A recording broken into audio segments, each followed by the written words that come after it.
एक दुःखद बातमी।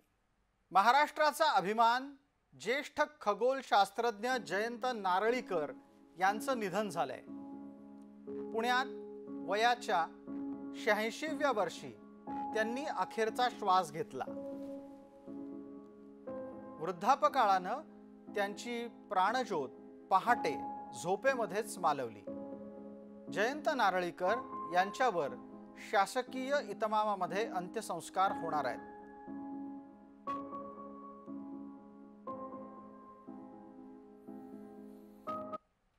आपलं हे सगळं कार्य विद्यार्थ्यांपर्यंत आणि पुढच्या पिढीपर्यंत पोचावं हा सातत्याने त्यांचा प्रयत्न आणि आग्रह राहिला।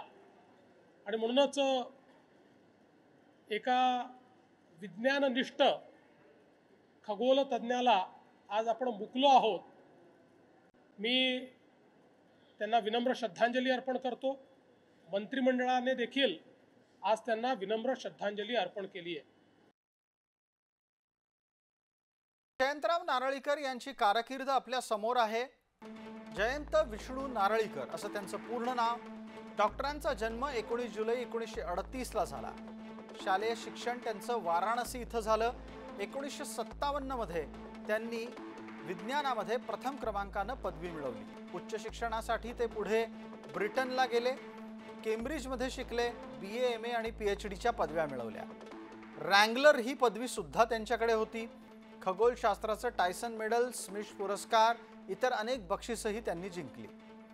नारळीकरांनी सर फ्रेड हॉयल यांच्यासोबत कन्फॉर्मल ग्रॅव्हिटी थिअरी मांडली।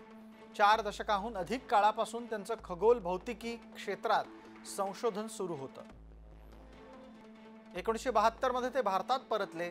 त्यांनी मुंबईतल्या टाटा मूलभूत संशोधन संस्थेच्या खगोलशास्त्र विभागाचं प्रमुख पद भूषवलं। 88 मध्ये पुण्यातल्या आयुका संस्थेचे संचालक झाले। लंडनच्या रॉयल ॲस्ट्रॉनॉमिकल सोसायटीचे ते सह अधिकारी होते। इंडियन नॅशनल सायन्स अकॅडमी आणि थर्ड वर्ल्ड अकॅडमी ऑफ सायन्सेसचे ते अधिछात्र होते। नारळीकरांच्या यक्षांची देणगी या पहिल्याच पुस्तकाला महाराष्ट्र सरकारचा पुरस्कार मिळाला आहे।